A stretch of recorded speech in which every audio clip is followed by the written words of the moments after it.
Good afternoon. I'm William Chung here. I'm from the RSPS program and also the editor of Fulcrum.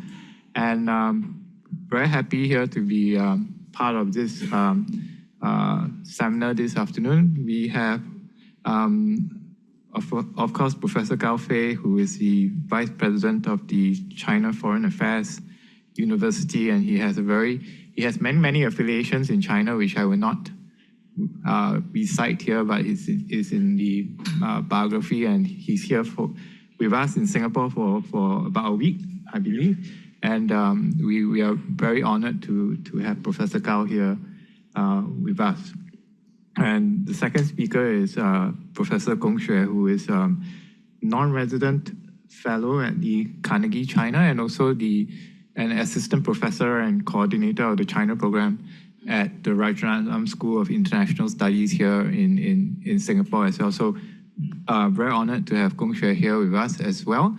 I was just intrigued by the comments made on the earlier panel,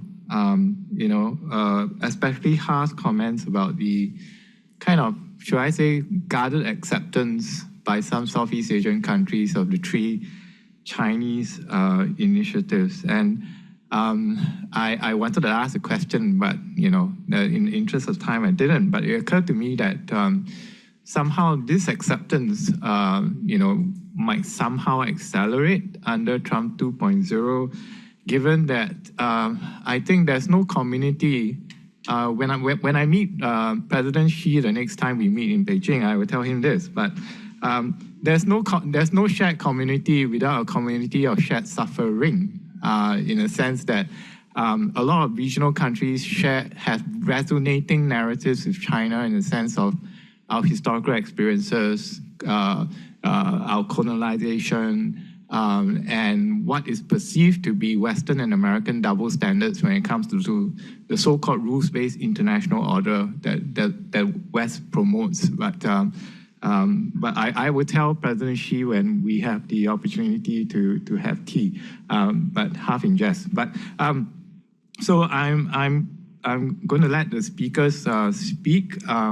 Should we let Professor Gao first, and then Professor Gong Xue next? The floor is yours.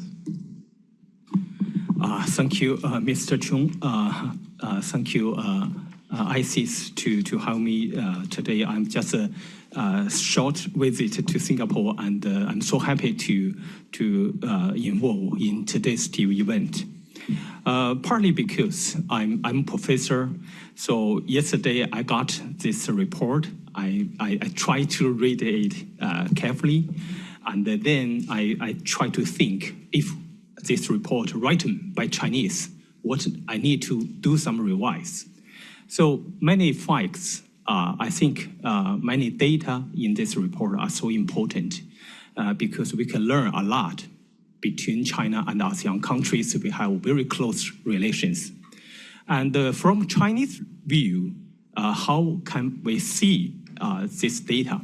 I think if I ask my students to do the same report, some part maybe we made some revise, like because the trade deficit, of course, the trade deficit between China and ASEAN countries getting larger. But while we're writing this report, I will emphasize the trade grows very fast also, especially some country like Vietnam. And in China's external trade relations, Vietnam equal with Russia. That's grows very fast. Of course, we have some deficit, but we also need to take a look the growth quickly, and we benefited from this trade close relations. Of course, while we take a look about investment, China is a big power. China's investment in this region behind EU, US, Japan. But if we take a look in the past 20 years, the growth rate is #1 in this region. And if that means I will ask my students to write in China and ASEAN in terms of investment, we have great potential in our relations. And also the dam building water conservancy project. Of course, upstream and downstream, of course, we have some problem always. But if we take a look, the climate change, we have more and more extreme weathers. Sometimes we have to say this kind of project can also be an advantage to protect the people along the river. And also, including the South China Sea, the big trouble between China and some countries. But we can see the trouble already existed here for many, many years. The good thing is we pretty well manage the problem. We have trouble, but the trouble didn't directly negatively impact bilateral relations. We still trying to have good relations and develop our economic ties. And go back to take a look how China think about ASEAN countries. I think for me, ASEAN countries are so important. For this reason, why just after winter vacation, I strongly have intention to visit Singapore. In 1978, this is a special day, special important day, year for China, because after this year, China started reform and opening up. Deng Xiaoping's official visit to Singapore, that's totally changed Chinese top leaders' mind about outside world, because in the 1920s, he visited Singapore. At that time, Singapore pretty poor. But in the 1978, everything changed. This make a big change for Deng Xiaoping to change China's domestic policy to opening up to outside world. And I think since then, both China and the region countries benefited from this process. Another year is 1990. 1990 is an important year. The Cold War is ending, not totally ended yet, but China and Singapore, we have very good relations, but we didn't have diplomatic relations. This year, China and Singapore established diplomatic relations. China, Indonesia normalized our relations, and just 1 year later, China, Vietnam, and normalized the relations also. Cambodia, the King Sihanouk come back to his country. So the regional country totally changed after. I think when the Cold War ending, we are thinking together how we facing the new changing world like today. And in the year 1992, China and ASEAN countries decided to establish a dialogue partner. I think this is important. The third year, I want to emphasize the 2002. Just 1 year before, China joined the WTO. And you know, China is a big power, but for pretty long time, China, like today, the Donald Trump maybe want to do, pretty isolated ourselves, not only close our door, but China also emphasize the bilateral diplomacy is more important than multilateral diplomacy. When China make a big change in China's diplomacy, I think that's about the year 2002. China and the ASEAN countries, after WTO, I think the regional cooperation, 10+1, 10+3, the regional cooperation began, I think, from the early of 21st century.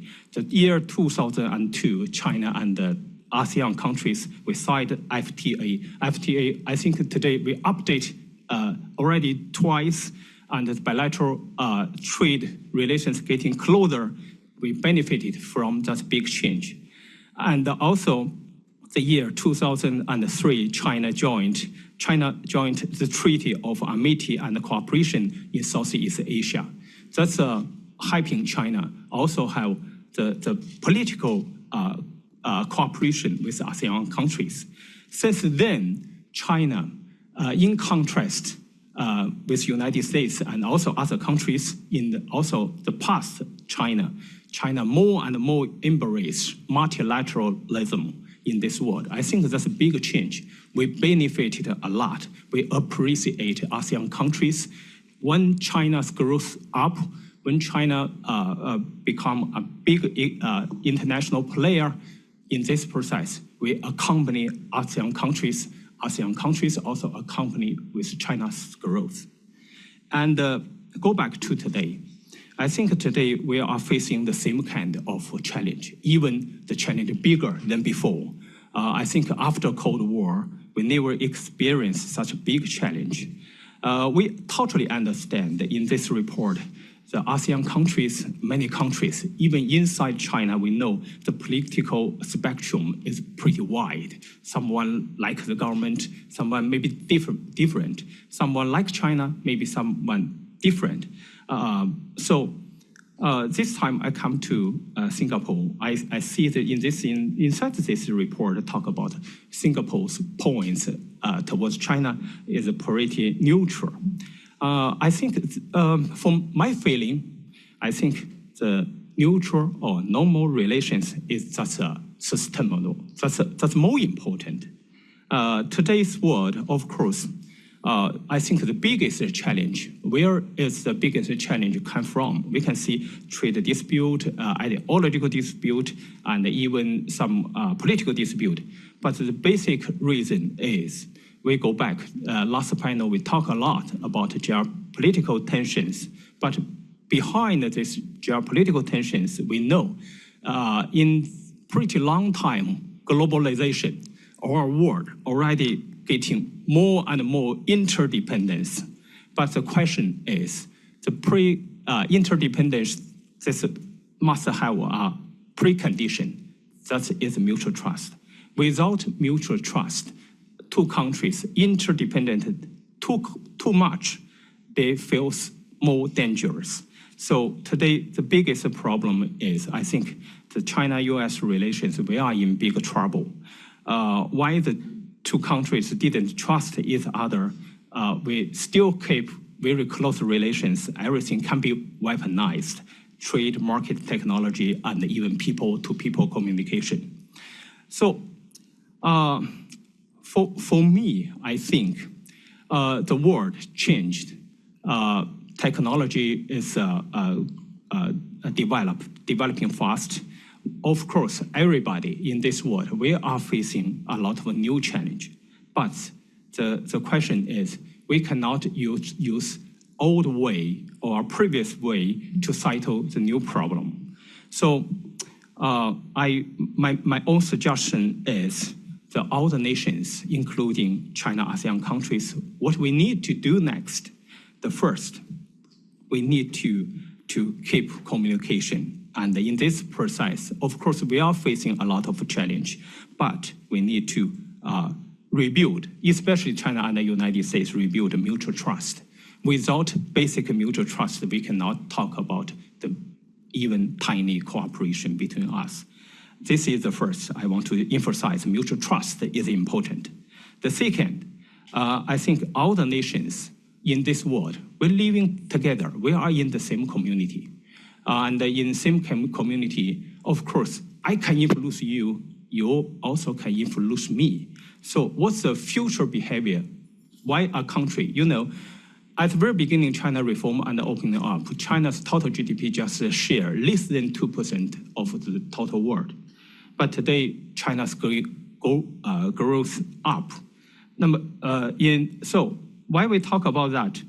I think what is important for long term, China and ASEAN countries, we are in the same community. We will continue to live together. So we interact with each other. I think this communication can shaping future China. That's important for not only for our bilateral relations, for China, and also for the world. The last I want to emphasize, I think if for the future, what we need to do, what ASEAN and China, we can cooperate to contribute for the future world.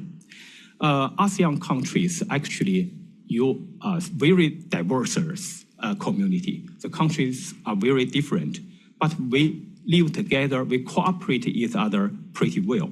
What's most important for me, I try to learn from ASEAN, the ASEAN way. We recognize different and also respect different and think this different can be a resources of our cooperation and our future development. For this reason, I think this kind of principle or ASEAN way can be a basic principle for China and ASEAN in the future, and also important for the whole world, especially future international order building. Thank you. Thank you very much, Professor Gao. I think you hit the nail on the head about the point about the need for mutual trust between the United States and China. So thank you very much. Professor Gong Xue, the floor is yours. Sure. First of all, thank you so much, ISEAS and Ms. Li Xuan, for having me here. It's my great privilege to be part of this network. It's always very nice to see old friends and get to know new ones. So just to clarify that I'm trying to be a good student here to follow the structured questions in terms of providing how China views Southeast Asia economic terms. But I still want to emphasize that I'm going to share at my own personal and intellectual capacity rather than speaking of any Chinese authorities. So let me start with how I understand China could possibly view the economic importance. Geographically, I think just now Professor Gao Fei has illustrated extensively in terms of ASEAN's significant importance to China in terms of securing its geostrategic interests. I think apart from that, what drives China's charm offensive in the region mainly can be summarized as, first of all, ASEAN's market potential and its trade networks resources. Second is the recent government policy adjustments to attract high-quality FDIs. Last but not least is the growing role of tech-related service industry growth in the region. So first of all, I still want to draw your attention to the huge potentials of ASEAN in terms of its population, which is already over 630 million. This is not just it means that they have huge potential for consumer products, but also means a huge potential for data usage, which I'm going to talk about in the last section. So with this population, putting that aside, ASEAN has enormous 8 trade networks. It has also improved infrastructure, the growing manufacturing capabilities, which you can already feel, like let's say Singapore, Malaysia, Indonesia, with the increasing investments in recent years, right? And let me give you one particular example of China-ASEAN Free Trade Agreement, CAFTA, which Prof. Gao Fei just mentioned. I think this is a milestone between China and ASEAN in terms of overall relationship. China has been using this, try to cultivate a relationship, try to improve the trust deficit, with the region. And now we all know that ASEAN has become the largest trading partner. So many of the observers believe with the ratification of RCEP, it is expected to facilitate China's trade and supply chain integration, which could further strengthen China's position in the regional market. And other than the regional networks, I want to highlight a few Southeast Asian countries, but to save time, I want to highlight Singapore's role. Singapore has 15 bilateral FTAs and 12 mega FTAs involved. To China, these are of course attractive, but more importantly to me is that Singapore has a really wide, worldwide patent, acceleration network that consists of, if I'm not wrong, 13 patent prosecution highway partners. That includes China and the United States. This is particularly important because nowadays, when the Chinese incubators, those investors, right, in a high emerging tech, when they are being, pressurized in the supply chain, and Singapore with this hub, a position in the region definitely help China to leverage the capabilities in the IP filing, enforcement, dispute resolution, etc., etc. And second is that I want to draw attention to the regional efforts that I think China has been watching very closely in terms of how ASEAN has been trying to provide a more synchronized regional standards and practices. Of course, the progress is quite, in terms of the standards to EU, it's quite controversial and it's debatable. But I think I want to use one example of, let's say the biopharmaceutical regional integration or regional regulatory policy that was conceived in 2022. And that regulatory policy by ASEAN actually has boosted confidence, that is shared by the big farmers. That is why, since the early of 2020, during COVID, of course, COVID accelerated that trend, but we do see a rapid growth of those top 100 big pharma companies. 79 of them, they invested in the region. All right. And last but not least is as China and U.S. competition has moved into the tech sector, which Alina has illustrated, I think it's understandable that China is increasingly shifting its focus to the nearby regions to alleviate the U.S.-induced supply chain pressures. As part of the transition, Southeast Asia definitely, has naturally emerged as a favorite destination. I give one example of the digital health sector. This is a sexy topic in Singapore. Not quite sure, in Cambodia and Myanmar, but you do hear, the PM, Lawrence Wong and other, ministers, or not ministers, like other, statesmen. They have been emphasizing, to what extent the Singapore government has been trying to capitalize those health tech and also those biotech to deal with the very urgent issue like aging issues, which is actually shared by many of Southeast Asian countries like Thailand and Malaysia, and even including Indonesia. I actually checked the United Nations in terms of the aging trend, which is very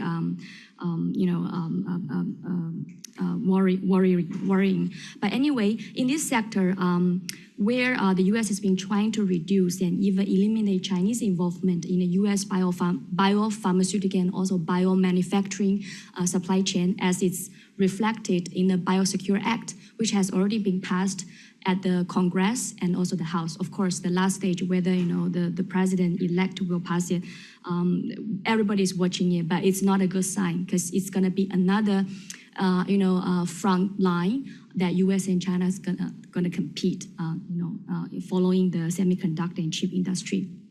So back to ASEAN, this digital health sector is projected to grow at a rate about almost 9.5% annually by 2029. And the Chinese companies have successfully or has effectively capitalized this huge data in the region. I give example of the genomic data, where China can use the sources to facilitate its drug, discovery, its R&D, and also it allows China to compete in international market, right? Where it has already been denied from the American market in assessing those trial and patient data, and the EU is also scrutinizing in this regard. And what is good for the Chinese investors in biopharmaceutical sector, for instance, or even more broadly biotech sector, is that all ASEAN countries, let's say those the foreign new drug applications, they do not require the local trials during the drug registration process. Very unlike in the United States and EU. Basically, you have to invest quite significantly, get the consent from the patient, start from over again. So this allows China to conduct the multi-center, data assess that can be conducted in Indonesia, in China, in Singapore, right? And also it can help China to navigate and capitalize its AI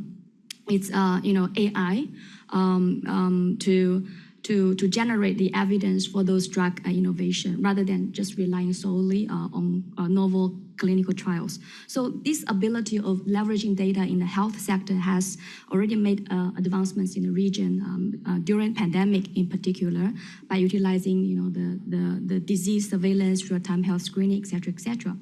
So let me move on to the second question that I'm expected to answer or share, is the China's development projects engagement in Southeast Asia.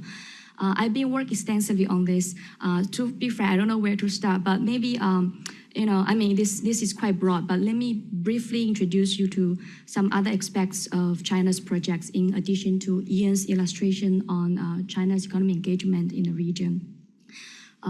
So China's development projects, I think it has been started, during Cold War, but usually I would consider it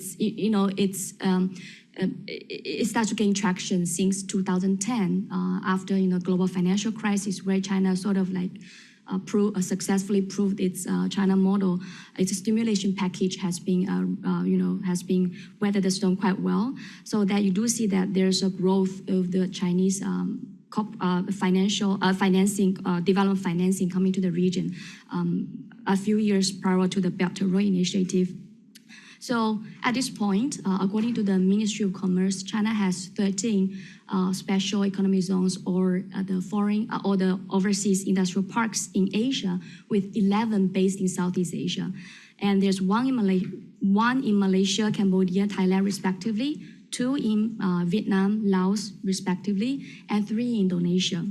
All right, and 1 in Brunei, of course. And those, special economic zones or industrial parks host Chinese investments, largely on mining, manufacturing, textile, construction components, like concrete and steel, etc., etc. So it is a totally, in my mind, an economic reflection of China's reshoring and China out of China strategy.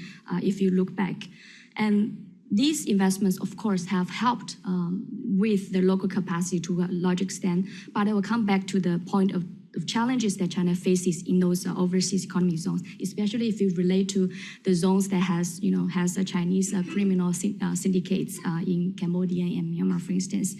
And let me move on to China's BRI projects. There are different definitions of how we understand, how we define BRI, but I sort of narrow down to 10 iconic BRI projects at a state-to-state level, not really, local government, but basically Beijing to the capital of the host country. So there were around 10 significant projects. 6 has been in operation. For example, Jakarta-Bandung High-Speed Railway, Sino-Laotian Railway, Chongqing Connectivity Initiative, etc., etc.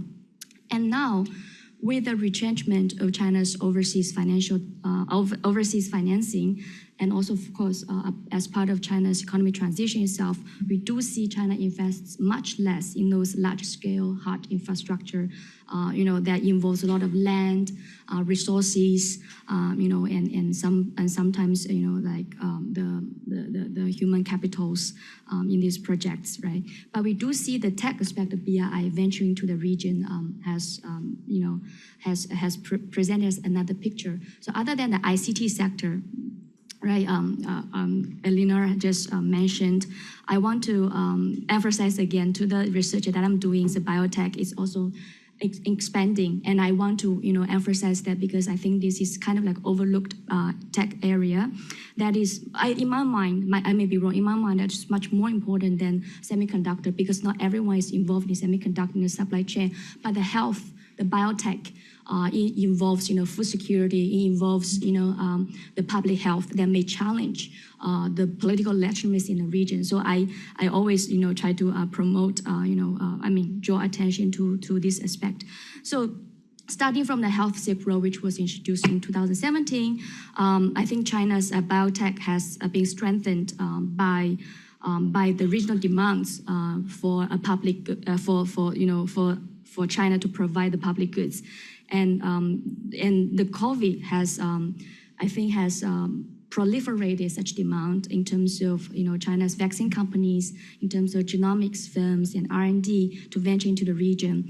I can give you a few data that China has been the biggest biopharmaceutical product, surprisingly, export to Southeast Asia. And all our Southeast Asian countries, they rely on the active pharmaceutical ingredients from China. Of course, who doesn't rely on China? India also, and United States also. So China has become the largest supplier of such API to countries like Indonesia, Thailand, and Vietnam. So let me move on to the economic corridors initiated by China. So other than the original, Bangladesh, China, India, Myanmar economic corridor, it basically elapsed because of India's opposition. The rest, like Indo-China Peninsula Economic Corridor, Sino-Myanmar Economic Corridor, and New International Land Maritime Corridor that starts from Singapore and then transit in Chongqing and to the Euro-Asian country. So they are all in operation. But of course, the Sino-Myanmar Economic Corridor has been challenged significantly due to the coup d'etat in Myanmar after 2021.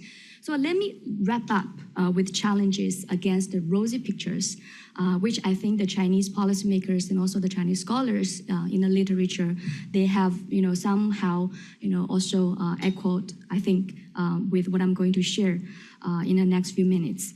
First of all, while Southeast Asia stands as a very attractive and potential alternative options for offshoring China's economic engagements, there are a few challenges. One is that the region is yet to develop a mature supply chain for China's manufacturing, logistics, and trade, because many of them, they are struggling with infrastructure. Like give example of the cargo handling in Cambodia. China has huge interest in, developing and, expanding the deep sea port in Sihanoukville, but at this point, the local agency lack this capacity, and it costs. For instance, the cargo handling fee in Cambodia costs 3 times higher than Indonesia, which Indonesia with more than 10,000 islands, its logistic cost is already quite high. And in terms of tech sector, the region is yet to develop the R&D capacity, and there are barely local companies in those less developed Southeast Asian countries to absorb China's technology, except a few more developed Southeast Asian countries. So that is why when you look at the data, most of Chinese tech, they go to Thailand, Singapore, and Malaysia. And second is that the dominance of the U.S. in the tech standards and practices through its domestic legal apparatuses, I think it presents significant challenge for Chinese companies or the Chinese state to, in terms of this reshoring, offshoring strategy. Again, one example is the biopharmaceutical. Many Southeast Asian regulatory authorities, they rely on the U.S. FDA, in terms of the regulatory decisions. So other than that, the Southeast Asian solar panel and EV sectors, they're also under the radar of the U.S. administration. Especially for those who have large China components, right? So this dominance complicates China's efforts to enter the region and diversify its investments, especially in light of the U.S. pressure on China's tech expansion. Last but not least I think it's a broad topic, but I want to draw attention to reflect on the narratives by China that China's economic engagement and development projects can bring stability, peace, and development.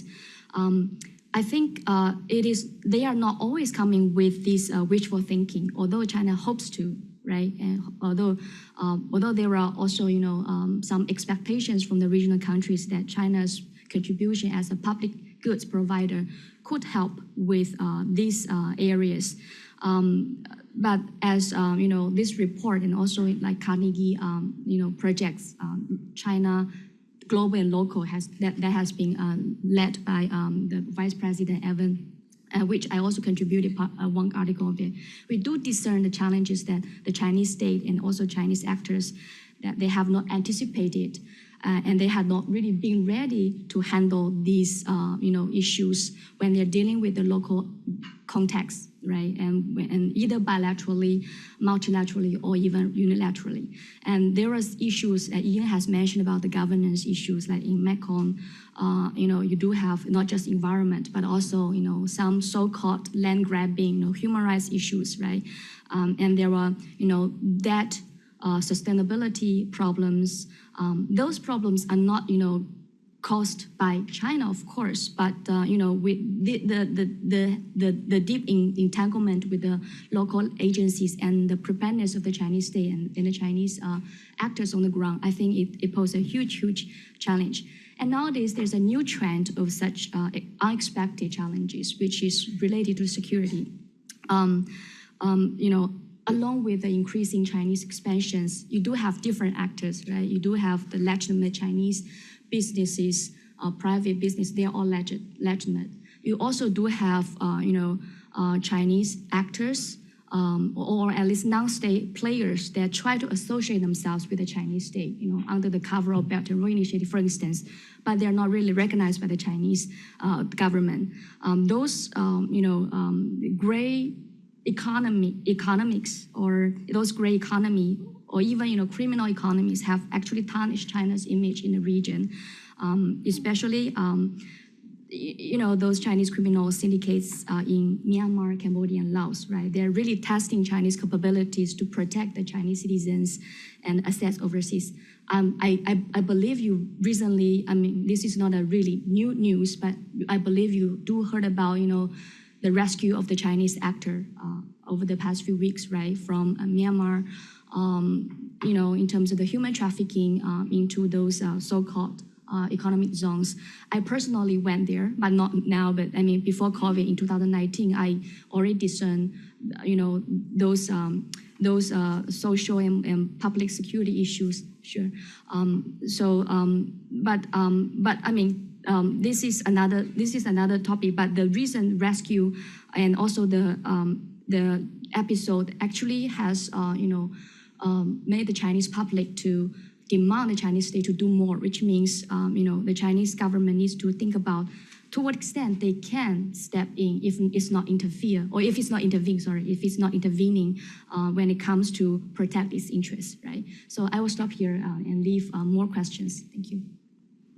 Thank you. Thank you very much for those insights, especially problems with infrastructure, local contextual problems, and of course the whole thing about criminal syndicates happening in Southeast Asia, put against very broad context about the opportunities China brings to Southeast Asia. Thanks very much for that, Gong Xue. We have about 25 minutes for questions. So can I see any? Ian, you want to come up to, yep. Yes, thanks for your presentations. I'm going to pick up where Gong Xue had left off with some of the risks and challenges. Because, so for one, for Professor Gao, I mean, you talked a lot, you gave a very positive gloss on PRC perspectives towards Southeast Asia. But I'm wondering, how you would deal with questions about overcapacity that has to do with growth and trade. That is a serious concern. How do you address issues? You talk about the investment increasing. Gong Xue talked about this, mentioned this as well. It seems that with the PRC's own maturing economic growth, its own debt problems, those investments might somewhat change in tenor. And also, thirdly, how would you address the issue of how, this gets to a mutual trust point, how would China credibly commit to self-restraint in a way that is understood by actors in Southeast Asia? And Gong Xue, just to build on what you said, I'd be curious to hear, you talk about, say, Singapore having lots of connections globally. That's, of course, a very good thing. But that the downside risk is this talk about Singapore washing, right? So how do you address, how would China think about addressing those as they engage with actors such as Singapore? And when you talk about the biotech testing stuff, one way you can understand this is it's another major actor with major firms coming in, doing testing, perhaps not regarding privacy of people who live in poorer areas enough, right? So big American firms do this, and now big PRC farmers coming in to do the same thing. How would you address those sorts of risks? Thanks. Group. So Liang Fok, I think you have a question. Thanks, Liang Fok. Yeah, thanks, William. One question for Professor Gao Fei and one for Gong Xue. For Professor Gao Fei, China actually has placed a lot of emphasis on head of state diplomacy towards Southeast Asia. I noticed that for President Xi Jinping, he has, over the past 10 years or more, he has visited all 10 Southeast Asian countries, and some countries he visited twice. And for two countries in particular, like Myanmar and Vietnam, he visited them on single country visits, which shows the level of importance he attaches to these countries. But for last year, President Xi, I understand he did not make any visits to Southeast Asia, if I don't recall wrongly. So for this year, do you foresee President Xi embarking on a new round of diplomatic head of state diplomacy towards Southeast Asia? For Gong Xue, I would like to ask a question. You mentioned about solar panels. In fact, the USA has imposed tariffs on at least 4 Southeast Asian countries on solar panels. And one country, in particular Malaysia, I understand from one Malaysian source that the company that was imposed the tariffs actually had to shut down. That's according to a Malaysian source. But these actions originated from the US. On the part of Southeast Asia, actually, it seems also that they are concerned with Chinese investments. Particularly, one example that comes to mind is Temu, T-E-M-U. Right? Temu, as you know, tried a few times to enter the Indonesian market.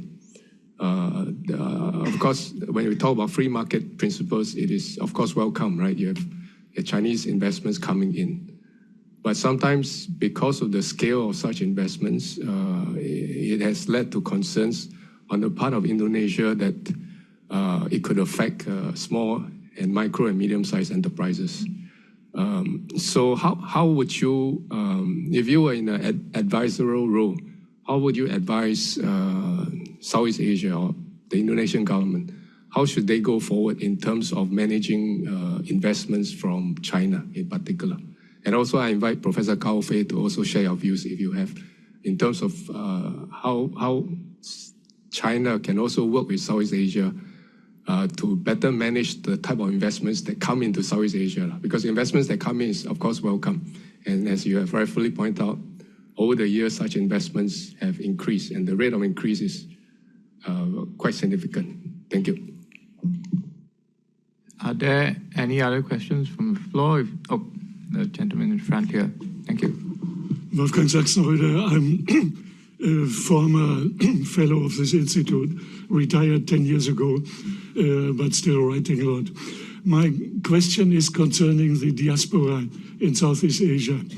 I remember from the 1990s when I was traveling extensively in the region, there were theories that the more Chinese migrants were in one country, the better was the economy.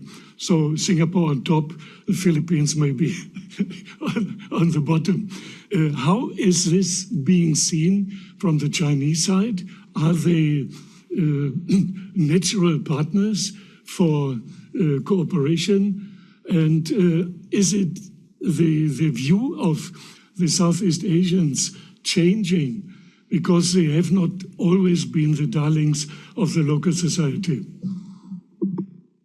Thank you. Perhaps we can get Professor Gong Xue to answer first. I think there were kind of 3 questions there, and then followed by Professor Cao, please. Thank you. Sure. So thank you very much, Ian and Liang Fo, for your questions. I guess they're related in terms of the role of the local agency, in terms of the local capacity of how to deal with these foreign companies, especially those who may monopolize the market in the future.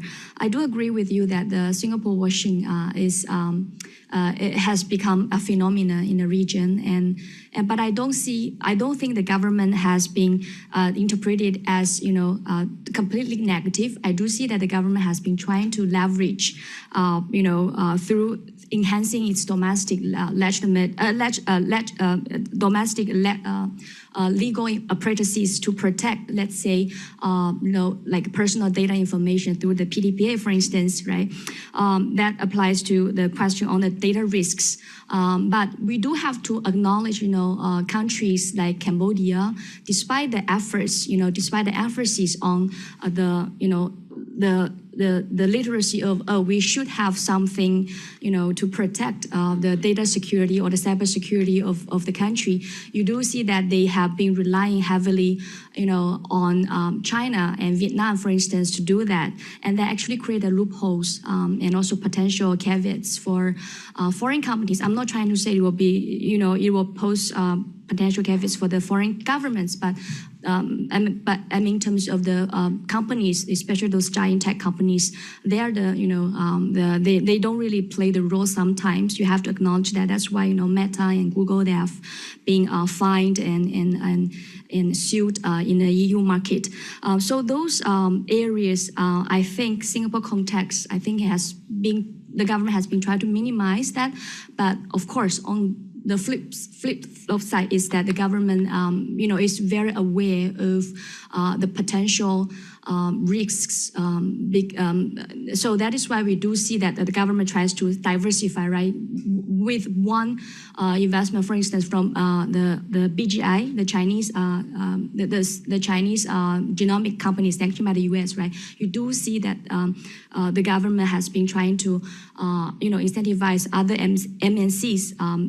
To balance. So this kind of balancing, if in IR, can be also applied to this business strategy. to create a much more reliable and independent ecosystem. But it's, of course, testing the government's capacities, and it's also a fight between the government and the business actors.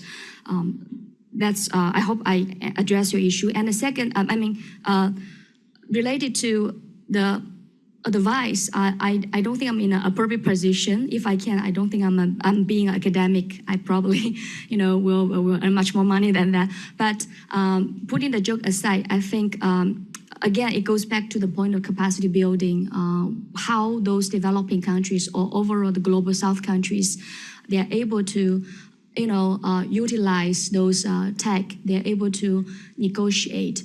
They're able to, enhance the local agencies to institutionalize and to preempt those potential caveats when foreign or even the local monopolies come to the market. It's actually not really being about China and Indonesia to me. From the perspective of IPE, it's everlasting contestation, between the business and the government. This type of war games of how to regulate, how to govern, and what kind of role the government should play in there. But of course, with the China label, people will naturally overinterpret, to what extent Temu or other Chinese companies, because of the closeness to the Chinese state, willingly or unwillingly, right? People will create a lot of memes about the political consequences and security consequences. So that is why I do see those Chinese tech companies, except perhaps for Huawei or ZTE, they're trying to actually detach from. Not sure if I'm using the appropriate word. They're trying to detach from, the image of being controlled by China. I know it's challenging, but you do see the examples of many of the biotech companies that they are. They try to diversify their international capitals, involvement, and they're trying to localize themselves. And based on the conversation with the Chinese investors, not from the SOEs, they think that's the safety strategy for them, and perhaps the only strategy for them, in order to survive in the international market. Thanks for that, Gongxue. Before Professor Gao answers, can you kind of address Liang Fuk's questions about how do you see President Xi's visits, given that he made no Southeast Asia visits last year, and how do you see it coming this year? Gongxue, Liang Fuk's question about the state visits, how do you see it this year? Will you be able to? Yeah. You mean state visit to China, or sorry, I didn't really get ASEAN countries. My question is actually for Professor Gao Fei. But if Gongxue would like to share your perspective, please do so. It's really speculative, but okay. This. Regardless whether the leadership, especially top leadership like Xi himself, will visit the region, I think there will be more and more demands from China's side to build up and improve and also upgrade that rapport with the region for a lot of practical and realistic reasons. And one of them is, of course, the United States, right? So I may expand after you. Okay, three questions. The first is about Ian's question about how China deals with our overcapacity industry, manufactured products to the world. I think this question, we can divide it into two parts. The first is the real question, because China, our percentage, we produce the more manufactured products and sales to some other countries and lead some negative consequences. Of course, China need to self-discipline, that's important. Self-restrict, that's important. Recently, I see China has a policy about tax return, tax refund. If you export your manufactured products to other countries, the tax will return to this factory, your company, and I think this policy already adjust. I think China already recognized this is a bigger problem. When China is rising, China needs to do something, adjust our domestic policy. This is the first. On another hand, in some parts, I think most countries, especially United States and the European countries, emphasize a EV car. Of course, in the past few years, China's EV technology developed very fast. And I think just a few years, China already transferred from a car importer to be an exporter and the #1 exporter. Of course, that's a pretty big impact for some other countries. Of course, that's a phenomenon. From China side, of course, we also notice that we're pretty proud of this achievement, the first. And we also know this we have some impact on other countries' domestic market. For this reason, I think China and the European countries will already negotiate about the market assessment several times. I think that's a good way. Of course, what China did, something wrong? No. The first, we can take a look globally. EV car that's meet the environmental protection and also deal with climate change globally.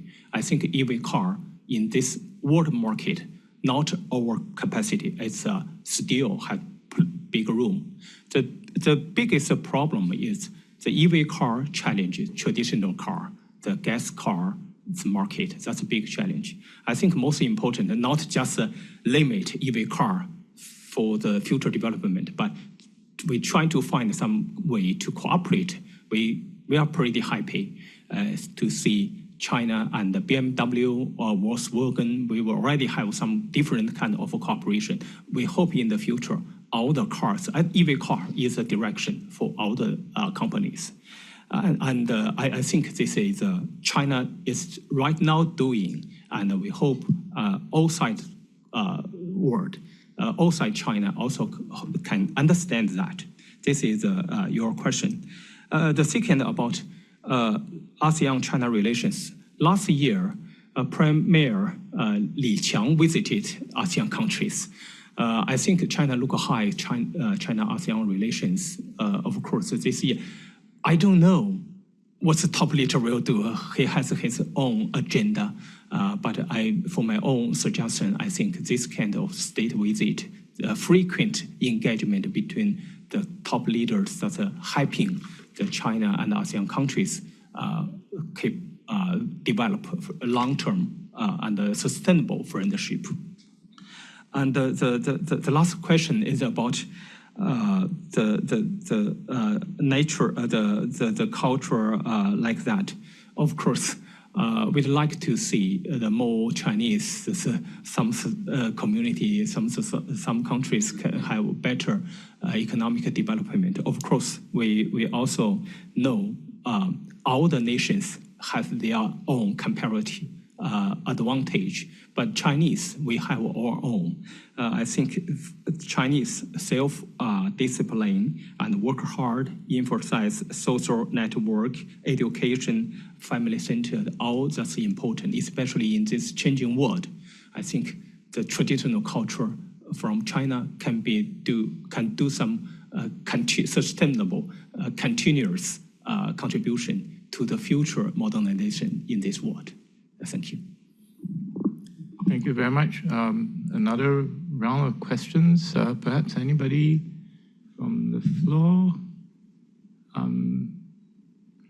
Okay, can I ask a question to Professor Gao? I think you mentioned that generally the relations between China and ASEAN are doing well, apart from and you think that the disputes in the South China Sea especially are doing well.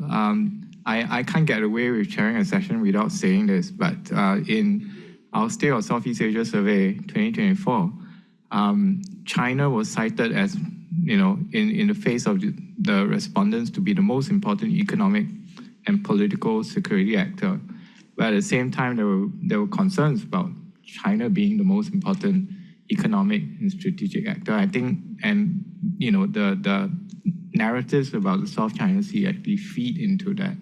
So, and of course, we can see with the some altercations between China and the Philippines that we see almost every day now in the news. That sentiment is particularly strong in the Philippines. So how do you see the two countries actually working a way forward on that? About South China Sea, I think it's already exists the territory dispute for many years. Most important, I think, in the South China Sea issue, for me, of course, we have a territory dispute with some countries, but most important, go back to a lot of countries mentioned about UNCLOS.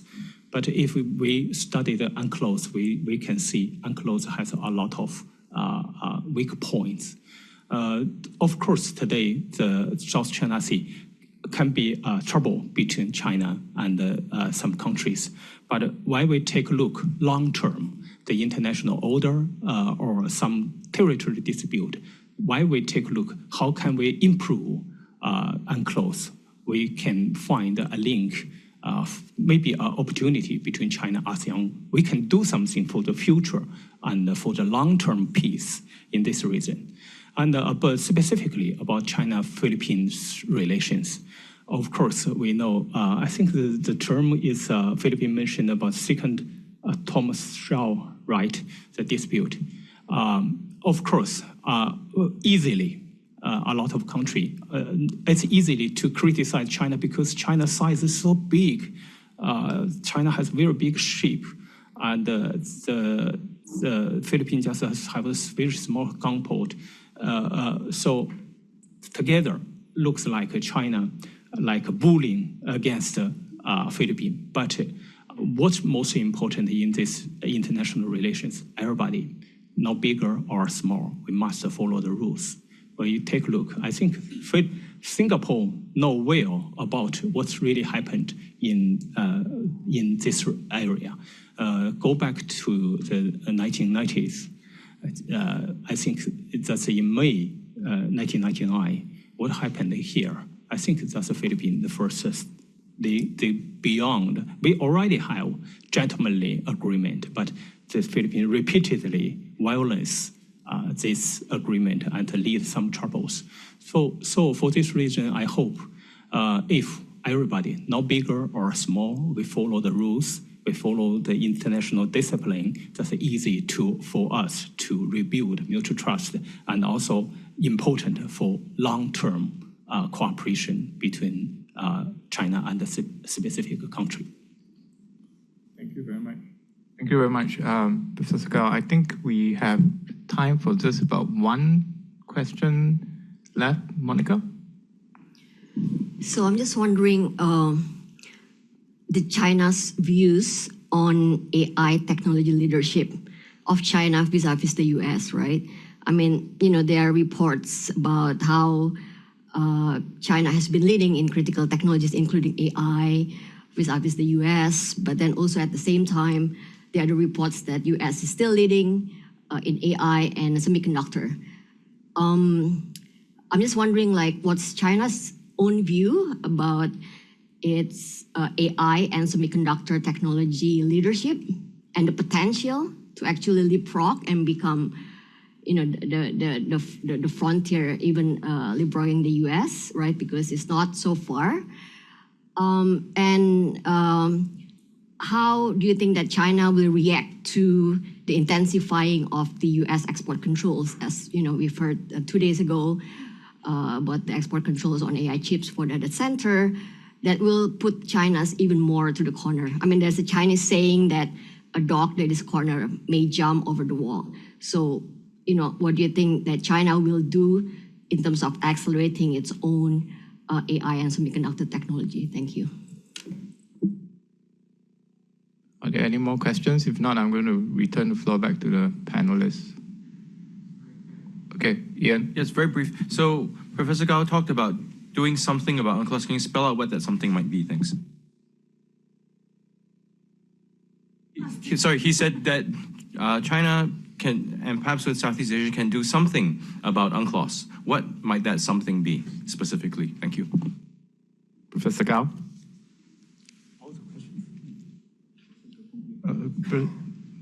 Well, I cannot claim myself to be, an expert on AI governance and, tech governance, but I mean, it applies to, I think, China's broad, desire or ambition in terms of its global governance leadership, right?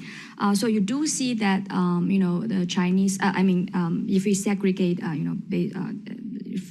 apart from the state level of efforts, you do see that the Chinese engineers, scientists, academicians, they are encouraged and also they're incentivized to, let's say, to strengthen the influence at the practical level.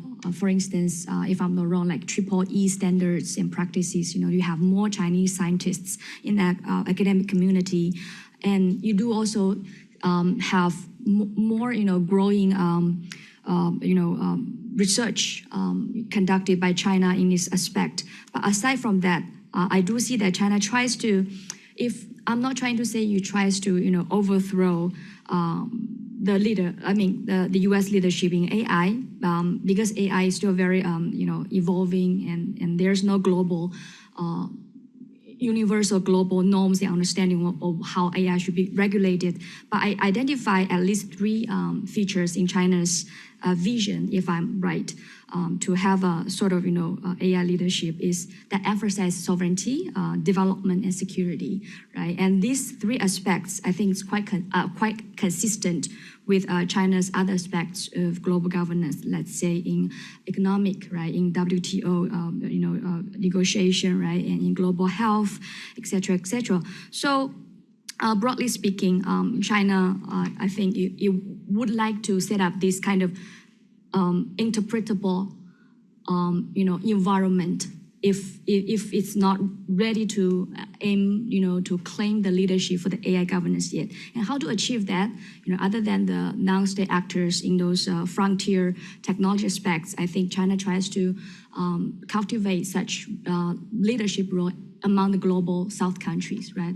That's why you do see that, there are emerging topics on the AI governance between China and, even with Cambodia, right, and with Brazil, Russia, et cetera, et cetera. So I hope I answer your question. Yes. Thank you. Before Professor Gao answers the question, Ian's question, can you also please jog our memory as to what that gentleman's agreement was in May 1999 that you said that the Philippines had violated? You mentioned an agreement in May 1999. Am I? Okay, please. I think before the May the May of 1999, the Philippines center their worship on the second Thomas shower. I think ASEAN, both ASEAN and China, we already have an agreement on the make a status quo in this region. Everybody didn't violence to occupy some new shower, island, or rocks. So that's very clear. What happened in May 8, 1999? Just because the United States, I hope that's just an incident. United States use missiles attack China's embassy in Yugoslavia just one day after the Philippines did that. So for this reason, I think that's very clear. Use the Philippines do something, use this opportunity to violence the gentlemanly agreement. This is the first. The second about UNCLOS. UNCLOS, we go back 1970s, we talk about I think international negotiation. That's China first time involved in international convention negotiation. And in 1982, the international society reached agreement on UNCLOS. UNCLOS, at the very beginning, it has a lot of ambiguities on detailed information. For this reason, we take a look. Some big power, including United States, didn't involve in UNCLOS.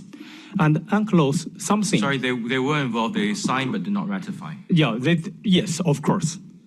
One country, they involved, of course, but they didn't verify what that means. From the state level, they didn't officially recognize UNCLOS. And go back to UNCLOS itself, something like sovereignty and historical rights, like this point. Of course, UNCLOS recognized the historical rights, but they didn't elaborate what is that mean. So many things. I think international law, that's important. But how can we improve international law to meet the new requirement? All the international society, I think all the countries will have the obligation to do something. So for this reason, I think, of course, here in South China Sea, we have some territory dispute, but how can we transform this dispute to be an opportunity for future cooperation? That's more important than conflict or political dispute. This is my point about that. Go to the AI. I think China is also a leading power in AI. In United States, maybe number one. China, we have a confidence, maybe number two, partly because, not just because technology, because of a big market and huge data. So we have confidence to develop the AI. But we also recognize that China important, we are big power, but we cannot develop AI alone because AI also have a lot of problems, not only positive, but maybe also have some negative impact on human society. For this reason, China emphasized repeatedly cooperate with all nations, including United States. For this reason, of course, today we have a lot of dispute between China and the United States, but the AI is a very important session. China and the United States, we already have dialogue several times. In the future, I hope all the nations can involve in the AI, especially the future norm development. That's more important for AI, let AI to helping the people have a better life are not observed. Thank you. Thank you very much. I'm sure there are a lot more questions coming from that direction, but I'm afraid we've run out of time. So it was a very comprehensive set of insights from Professor Gong Xue as well as Professor Gao. So can I please ask you all to extend the usual token of appreciation to our speakers? And thanks again to Carnegie for their efforts in jointly organizing this seminar, and to my colleagues who have been involved in arranging this. So you're welcome to talk more after this session. So thank you very much. And thank you to, of course, our online audience as well. Thank you very much.